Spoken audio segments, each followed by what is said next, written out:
नमस्कार, मैं आकांक्षा सक्सेना। आशा करती हूँ आप सब बहुत अच्छे हैं। पीछे जो हमने वीडियोस बनाए हैं स्पोकन इंग्लिश क्लासेस के लिए, वो आपको हेल्प कर रहे होंगे, आप उनको देख रहे होंगे।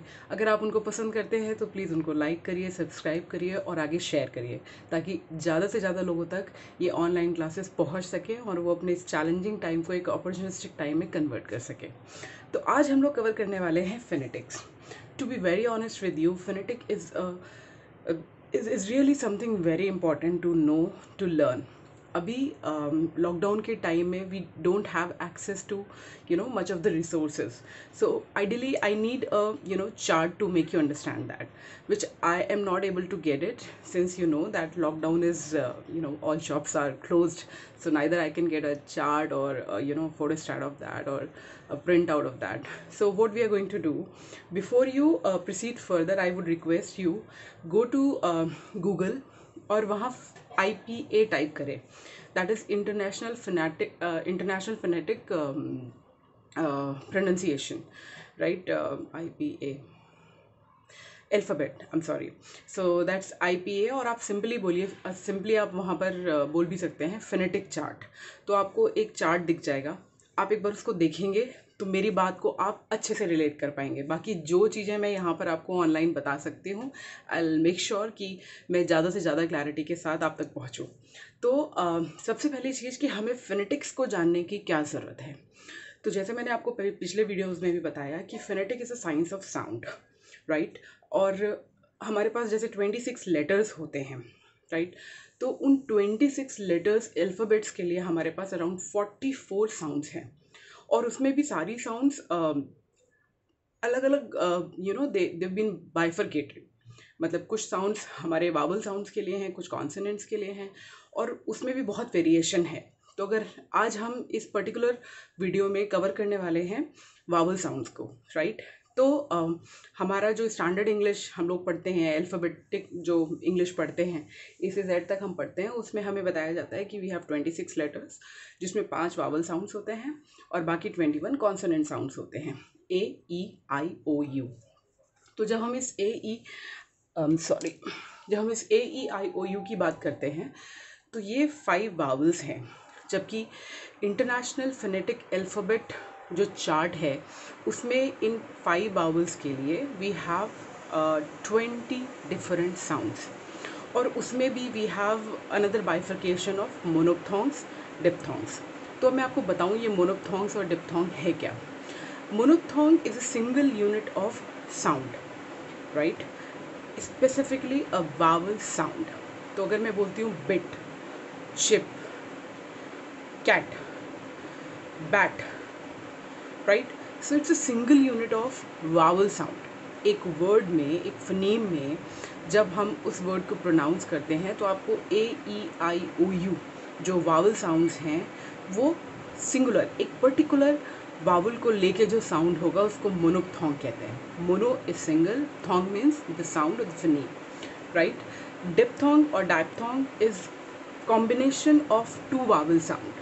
तो जैसे अ और ई मिल गया, अ और आ मिल गया, जैसे हाउस, कर्ड, अर्ड, right? So likewise, when two sounds combines together to make a new sound, and these two sounds are the vowel sounds, उसको कहते हैं डिप्थोंग। अब सबसे पहले हम मोनोप्थोंग की बात करेंगे। Monophthong is a single vowel sound in a particular word, लेकिन ये साउंड छोटी भी हो सकती है और बड़ी भी हो सकती है। फॉर एग्जाम्पल आप बोलेंगे कुछ एक पर्टिकुलर साउंड, जैसे आपने बोला for example tree, tree, for example you will say door, door, and girl, right? तो ये एक सिंगल साउंड है, लेकिन जब आप इसको प्रोनाउंस करते हैं तो आप इसे लंबा प्रोनाउंस करते हैं, देर तक प्रोनाउंस करते हैं। एक पर्टिकुलर वावल साउंड का स्ट्रेच बड़ा होता है, इसको हम कहते हैं लॉन्ग मोनोप्थोंग या लॉन्ग वावल साउंड। वेयरइन जब हम एक वावल साउंड को प्रोनाउंस करें और उसका स्ट्रेच ना हो, bit, ship, dip, right? So the E sound. And now I will say sheep, beep, keep. So see the difference. E sound है, एक बार आप बोलते हैं बिप, शिप, दूसरी तरफ आप कहते हैं शीप। तो ये सिंगल मोनोथॉन्ग या एक सिंगल वावल साउंड ही है, लेकिन कुछ वर्ड्स में इस साउंड को आप स्ट्रेच करते हैं और कुछ में आप इसको नहीं करते हैं। यहीं से प्रोनाउंसिएशन का फ़र्क आना शुरू हो जाता है। अब और आगे बढ़ने से पहले आप समझें कि ऐसा क्यों होता है कि कई बार बच्चा आपसे पूछता है कि मैडम ये सी को हम क प्रोनाउंस करेंगे या स प्रोनाउंस करेंगे। क्योंकि जब हम कार में सी को पढ़ते हैं तो प्रोनाउंसिएशन कार, और जब यही हम राइस में पढ़ते हैं तो स, राइस, राइस, स स स स राइस, राइट। तो आप कंफ्यूज हो जाते हैं कि बच्चे को बोले कि सी का प्रोनाउंसिएशन का है या के का प्रोनाउंसिएशन का है। I hope you are getting my point, right. तो एक इंटरनेशनल फिनेटिक अल्फ़ाबेट एक सिस्टम है जो साउंड को सिंबल के थ्रू रिप्रेजेंट करता है। एक स्टैंडर्ड इंग्लिश कैसी होनी चाहिए, एक स्टैंडर्ड इंग्लिश में एक पर्टिकुलर वर्ड की प्रोनाउंसिएशन कैसी होनी चाहिए, ये आपको बताता है। तो जैसे मैंने आपको फर्स्ट वीडियो में ये बोला था कि आपके पास एक स्टैंडर्ड डिक्शनरी होनी चाहिए, ऑक्सफोर्ड, कैम्ब्रिज, आपके पास कोई भी डिक्शनरी होनी चाहिए जो फिनेटिक सिंबल के साथ आपको explanation they. For example LAMB, I will just use my copy so that I can give you utmost clarity. तो अगर आप LAMB,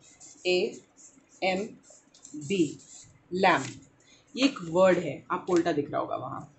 तो लैम मैं बोल भी रही हूँ, आप इसको लिख सकते हैं LAMB। Lamb is a baby of a sheep और a goat, right, we call it. तो आप जब डिक्शनरी में जाएंगे तो आप इसको देखते हैं। इसके साथ साथ एक स्टैंडर्ड डिक्शनरी में इस वर्ड का फिनेटिक ट्रांसक्रिप्शन दिया होता है। आप हमेशा देखेंगे कुछ ऐसे सिंबल्स होते हैं जो आपको लगता होगा ये क्यों है, राइट। वो एग्जैक्टली इसलिए हैं कि ये वर्ड का मीनिंग तो आपको पता चले ही चले, इसके साथ आपको ये भी पता चले कि इस वर्ड को अगर मैं बिना किसी हेल्प के प्रोनाउंस करना चाहता हूँ तो डिक्शनरी मुझे ये भी बताएगी कि ये कैसे प्रोनाउंस होगा, राइट। तो जब आप डिक्शनरी में इसका मीनिंग देखेंगे और आप ये भी जानना चाहेंगे कि मैं इसको बोलूँ कैसे, तो डिक्शनरी आपको इसका सिंबल देती है, ट्रांसक्रिप्शन देती है। Sometimes it is in British, phenetic, British और अमेरिकन ऑलमोस्ट सेम है। कुछ एक्सेप्शंस हैं जो बहुत मोटे मोटे एक्सेप्शन हैं जो हम ऑन एंड ऑफ देख सकते हैं, वो मैं कवर करने की कोशिश कर रही हूँ।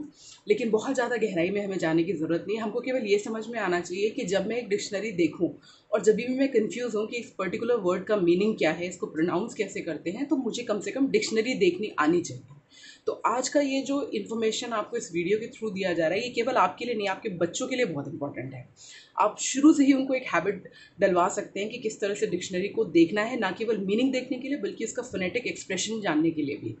तो वहाँ पर कुछ सिस्टम ऑफ सिंबल होता है, वो सिंबल आपको बताते हैं कि इस वर्ड में आने वाले किस पर्टिकुलर अल्फ़ाबेट को प्रोनाउंस करना है, किसको नहीं करना है, किस पे स्ट्रेस देना है, कितने सिलेबल हैं। इतनी सारी इन्फॉर्मेशन आपको केवल डिक्शनरी देख के मिल जाती है।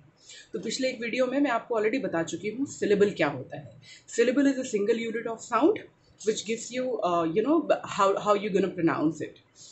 मैंने आपको स्ट्रेस बताया था, स्ट्रेस कि हम एक वर्ड में कौन से उस पर्टिकुलर सिलेबल पे जोर देते हैं, एम्फेसिस देते हैं, जिससे वर्ड का मीनिंग बदल जाता है। मतलब अगर for example I will say I will give you a present, I was present there.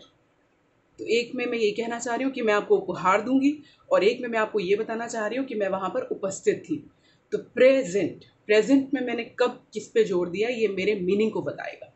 तो आज हम मोटा मोटी इस बारे में बात करने वाले हैं कि जो एक स्टैंडर्ड डिक्शनरी होती है वो एक वर्ड के मीनिंग के साथ साथ उस वर्ड को कैसे प्रोनाउंस करेंगे, कहाँ स्ट्रेस देंगे, उसमें टोटल कितने सिलेबल हैं, और उसको अमेरिकन एक्सेंट में अगर बोलेंगे तो कैसे बोलेंगे और ब्रिटिश में बोलेंगे तो कैसे बोलेंगे। तो एक डिक्शनरी आपके लिए एक बेस्ट टीचर हो सकता है। आप डिक्शनरी को एक नए तरीके से एक्सप्लोर कर सकते हैं। और अगर इस हैबिट को बचपन में ही बच्चों तक पहुंचा दिया जाए तो जब तक वो बड़े होंगे तब तक उन्हें शायद किसी टीचर की ज़रूरत ही ना पड़े, राइट। तो समझते हैं इसको कैसे होना है। तो पहले कुछ सिंबल, जैसे मैं ये लैम्प का एग्जांपल आपके सामने ले रही थी, तो जब हम LAMB लिखा हुआ पढ़ेंगे तो हमें लगेगा इसका प्रोनाउंसिएशन होगा लैम्प, जो बिल्कुल इनकरेक्ट है। Yes, we usually call it lamb, but this is the incorrect pronunciation according to the Cambridge Dictionary. आप डिक्शनरी में जाएंगे तो इसका जो फिनेटिक एक्सप्रेशन दिया हुआ है, जो इंटरनेशनल IPA है, जो इंटरनेशनल फिनेटिक अल्फ़ाबेट की जो एक फिनेम्स को रिप्रेजेंट करने का, सिंबल को रिप्रेजेंट करने का जो एक सिस्टम है, उसके हिसाब से L का फिनेटिक सिंबल दिया हुआ है, A साउंड का फिनेटिक सिंबल दिया हुआ है, एंड देन M का फिनेटिक सिंबल दिया हुआ है। B के लिए कोई फिनेटिक सिंबल नहीं है। Go and check in your dictionary. तो उस हिसाब से when you pronounce lamb, it is not B at the end, it is only lamb. I hope that is clear. तो आपको कैसे पता चलेगा? आप जब डिक्शनरी खोलेंगे और किसी भी वर्ड के आगे उसका जब फिनेटिक ट्रांसक्रिप्शन दिया हुआ है तो कुछ चीज़ें जो आपको पता होनी चाहिए कि उनका मीनिंग क्या है। फॉर एग्ज़ाम्पल, जब आप डिक्शनरी खोलेंगे तो वर्ड के तुरंत उसके साथ ही उसका फिनेटिक एक्सप्रेशन या ट्रांसक्रिप्शन दिया होगा, तो आपको 2 स्लैश दिखेंगे। I don't know whether you can see it, या ये 2 स्लैश दिखेंगे। इसका मतलब है इस स्लैश के बीच में जो वर्ड है वो उसका फिनेटिक ट्रांसक्रिप्शन है, राइट। मतलब वर्ड उस स्लैश के बाद से शुरू होकर स्लैश के बीच में ही ख़त्म हो जाएगा। फिर आप देखेंगे एक dot, for example prefer, PREFER, prefer, right. तो प्रेफर एक वर्ड है जिसमें 2 सिलेबल है, प्रेफर। तो प्रे और फर के बीच में आपको एक डॉट दिखेगा जो आपको ये बताएगा कि किसी भी वर्ड में कितने सिलेबल हैं। Syllable again is a single unit of sound which you can not break further. Syllable जानना इसलिए ज़रूरी है क्योंकि स्ट्रेस कहाँ देंगे ये इसी पे डिपेंड करेगा। तो 2 चीज़ें अभी तक मैं आपको बता चुकी हूँ। जब आप डिक्शनरी में देखेंगे आप कैसे समझेंगे इसको? पहली चीज़, जो 2 स्लैश हैं वो आपको बताएंगे कि वर्ड इसी के बीच में, जो फिनेटिक ट्रांसक्रिप्शन है वो इसी के बीच में दिया जाएगा। दूसरी चीज़, जो डॉट है वो आपको बताएगा कि एक वर्ड कितने सिलेबल में ऑफिशियली स्टैंडर्डाइज तरीके से तोड़ा जा चुका है, राइट। तो टेबल 2, मतलब टे और बल के बीच में एक डॉट दिखेगा आपको। अब तीसरा सिंबल है जो एक एपिस्ट्रॉफी टाइप होता है, जैसे मैं बोल रही हूँ prefer, right. So you will find something kind a dot और काइंड ऑफ जैसे एपिस्ट्रॉफी लगाते हैं हम, वो दिखेगा आपको। वो स्ट्रेस का सिंबल है। वो जिस पर्टिकुलर सिलेबल पे लगा होगा, मतलब उस पर्टिकुलर वर्ड में आपको उस सिलेबल पे जोर देना है। I hope I am clear on that, right. इसके अलावा एक एल का जो सिंबल है उसके साथ आपको एक एपिस्ट्रॉफी के साथ दिखेगा नीचे। तो वो आपको ये बताएगा कुछ वर्ड, जैसे लिटिल, राइट। तो ल साउंड, कई बार ल अकेला एक फोनेटिक सिंबल के साथ एक अलग सिलेबल की तरह कैसे यूज़ होता है। बहुत रेयर होता है लेकिन होता है, तो आपको आपकी नॉलेज के लिए होना चाहिए। ज़रूरी आपको 3 चीज़ें पता होनी चाहिए कि 2 स्लैश के बीच में जो वर्ड है वो फोनेटिक ट्रांसक्रिप्शन है। फोनेटिक ट्रांसक्रिप्शन में जो सिंबल दिए हुए हैं, अगर उनके बीच में कोई डॉट है, वो आपको बताता है कि इस पर्टिकुलर वर्ड में कितने सिलेबल हैं, मतलब कितनी सिंगल यूनिट ऑफ साउंड है। जैसे political, photography, photographer, table, T एक भी नहीं, right. Student, right, 2। Management, right. So likewise you will find कि एक पर्टिकुलर वर्ड में कितने सिलेबल हैं, और उसके बाद जो एपिस्ट्रॉफी का एक सिंबल दिखेगा आपको, वो आपको ये बताएगा कि आपको इस वर्ड में कहाँ पर स्ट्रेस देना है ताकि आप अच्छा प्रोनाउंसिएशन निकाल पाएँ। तो हम फिनेटिक्स की बात कर रहे थे। तो मैंने आपको जैसे बोला कि आप किसी भी पर्टिकुलर गूगल पे जाइए और कोई भी एक चार्ट देख लीजिए, समझिए उसको, तो आपको दिखेगा ब्लॉक्स में। तो टोटल मैंने आपको बताया 20 हमारे पास वो हैं वावल साउंड्स हैं। 20 में 12 जो हैं वो मोनोप्थॉन्ग्स हैं और 8 जो हैं वो डिप्थॉन्ग्स हैं। तो मोनोप्थॉन्ग्स की बात करें, monophthong is a single unit of vowel sound, right. So for example आप वहाँ सिंबल देखेंगे, लेकिन मैं आपको जब वर्ड बोलूँगी तो आपको समझ आ जाएगा। तो हम पहले लॉन्ग वावल साउंड की बात करते हैं। Long vowel sound, the first one is tree, E, green. आप इसको नोट करिए और इसी साउंड से सिमिलर जो साउंड हैं उनके वर्ड्स को निकालिए और लिखिए इसके सामने। तो आपको बिल्कुल क्लैरिटी आ जाएगी कि मैं इक की बात कर रही हूँ या मैं ई की बात कर रही हूँ। इसका कतई मतलब नहीं है कि आप इसको हिंदी में कन्वर्ट करना शुरू कर दें। आप केवल साउंड पे ध्यान दीजिए। Tree, green. The next one is shoe, oo, food, root, right? So the long oo sound. Then you have arm, car, bar, jar, ah sound, right? So that's a long a sound. So first one was the long e sound. The second one was like long oo sound, and the third one was long ah sound. Then you have o, door, more, floor, O, long O, right? Then you have girl, pref, pref, pref, long A sound, right? So apart from that, you will find this A sound with a R on it. मतलब कई बार आपको dictionary में ये दिख सकता है, एक इस तरीके का ए साउंड और उसके ऊपर आपको आर, स्मॉल आर दिख सकता है। ये अमेरिकन इंग्लिश में होता है। और अमेरिकन इंग्लिश में ये क्यों होता है इसको समझिए। मैंने आपको पहले भी एक वीडियो में बताया कि अमेरिकन्स अपने अधिकतर आर्स को रोल कर देते हैं, लेकिन वो इस आर को, इस पर्टिकुलर आर को प्रोनाउंस करेंगे। फॉर एग्जांपल कोई वर्ड है, जैसे प्रेफर है, तो प्रेफर को लास्ट में आर आता है, तो अमेरिकन्स जब इसको प्रोनाउंस करेंगे तो वो बोलेंगे प्रेफर, प्रेफर, राइट। लेकिन अगर प्रेफर के बाद कोई ऐसा शब्द शुरू हो रहा है जिसकी स्टार्टिंग किसी वावल साउंड से है, तो वो इसका आर बोलेंगे। तो ये सिंबल आपको ये शो करता है कि अगर तो इस पर्टिकुलर कोई भी वर्ड जो आर पे ख़त्म हो रहा है, ए साउंड के बाद आर है, और अगर वो आर पे ख़त्म होने के तुरंत बाद कोई दूसरा ऐसा शब्द है जो वावल साउंड से शुरू हो रहा है, तो वो इस आर को प्रोनाउंस करेंगे, अदरवाइज वो इस आर को प्रोनाउंस नहीं करेंगे। तो जब वो बोलेंगे I prefer Apple, I prefer Apple, right, APPLE, और I prefer pear, I prefer pear, I prefer apple, I prefer apple, I prefer pear, right? तो वो आर तब प्रोनाउंस करेंगे जब उसके आगे आने वाला शब्द किसी वावल साउंड से शुरू होगा। अगर नहीं होगा तो वो आर को रोल कर देंगे, आर को प्रोनाउंस नहीं करेंगे। ये एक्सेप्शन है, अमेरिकन इंग्लिश में ही होता है केवल। So we did cover the long vowel sound, monophthongs, and that were like tree, green, that is the E sound, stretch E sound, shoe, food, arm, car, door, fort, floor, girl, prefer, right? So these sound, just listen to them again and again and try to make at least 8 words with the similar sound.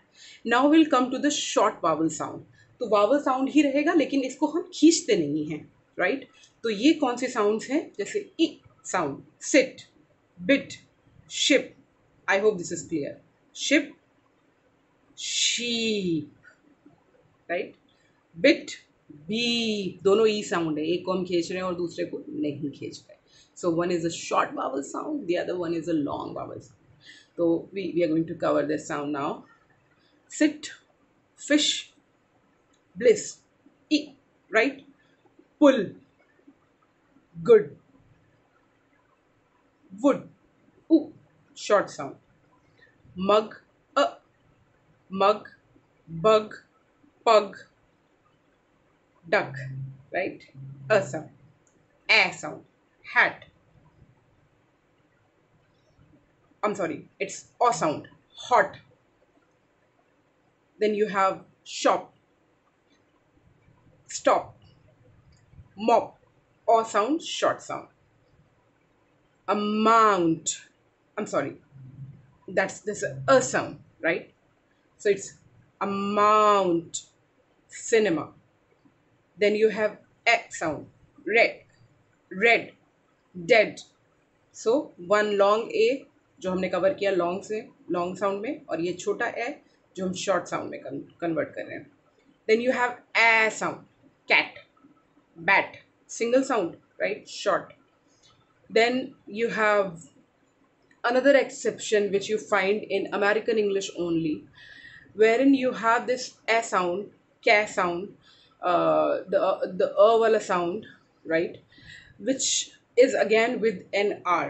तो जब भी ये ए sound are के साथ होगा तो American English में they will call it R, right. So mother, father, right? So it's again an exception. And then you have that is it. So we have around 20 sounds in monophthongs. उसमें भी we have long sounds, we have short sounds.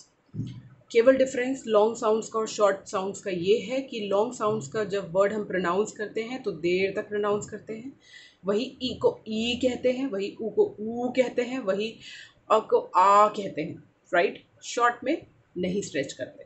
तो आपको जो sounds मैंने दी, अपना कोई भी Google पे जाके आप इसको खोलिए, देखिए और इसके सिमिलर वर्ड्स को बनाने की कोशिश करिए. मैं समझ रही हूँ कि ये थोड़ा सा मुश्किल है, पहली बार होगा तो थोड़ा सा चैलेंजिंग लगेगा, लेकिन ये बहुत इंटरेस्टिंग है. एक बार आपको ये करना आ गया ना तो आपको कभी भी ये सोचने की ज़रूरत नहीं पड़ेगी कि राइस में सी एस क्यों होता है और कार में सी क क्यों होता है, राइट, जबकि दोनों सी है. तो आप सोचिए ये आईपीए को डेवलप करने की ज़रूरत ही इसीलिए पड़ी क्योंकि एक पर्टिकुलर साउंड के बहुत, एक पर्टिकुलर अल्फ़ाबेट के बहुत सारे लेटर के बहुत सारे साउंड हो सकते हैं. तो कोई तो एक सिस्टम चाहिए जो स्टैंडर्डाइज करे, राइट. तो ये आईपीए जो है वो बहुत यूज़फुल है. That is international phonetic alphabet. It's a system of representing sounds with a symbol and each sound call a phoneme. और जो ट्रांसक्रिप्शन है जो डिक्शनरी में दिया होता है वो इसीलिए होता है, वो बहुत यूज़फुल है. वो आपको पूरी इन्फॉर्मेशन एक बार में दे देता है. स्लैश के अंदर जो ट्रांसक्रिप्शन है वो आपको बताता है कि एक पर्टिकुलर वर्ड में कौन से फिनीम को प्रोनाउंस करना है, कौन से को नहीं करना है, कितने फिनीम्स हैं, कितने सिलेबल हैं, ये बताता है डॉट के थ्रू. कितने स्ट्रेस है ये बताता है एपिस्ट्रॉफी वाले सिंबल के through, right. So I hope this is going to help you. बहुत ज़्यादा प्रैक्टिस करिए और एक बार आपको इस पे कमांड हो गया ना, अपने बच्चों को बताइए, अपने स्टूडेंट्स को बताइए. एक बार ये कॉन्सेप्ट क्लियर हो गया तो डिक्शनरी के महत्व बढ़ जाएंगे. डिक्शनरी केवल मीनिंग देखने के लिए नहीं है, केवल अपनी अलमीरा में सजाने के लिए नहीं है. It has a use and I am sure once you know how to use it you will feel more empowered. This is it for today. I hope this will help you. और tomorrow I will cover diphthongs and consonant sounds together. तो अगर आपको कोई भी question है feel free to reach me. हम classes में भी बात कर सकते हैं. इसके अलावा आप मुझे पर्सनलाइज मैसेज भी भेज सकते हैं, आप मुझे कॉल भी कर सकते हैं. और अगर मेरे द्वारा क्रिएट किए गए वीडियो आपको पसंद आ रहे हैं तो I would request you kindly like them, subscribe them and share them as much as you can, because sometimes we really need someone to tell us how to proceed further with the particular concept. Thank you so very much. I wish you all the best. Namaskar.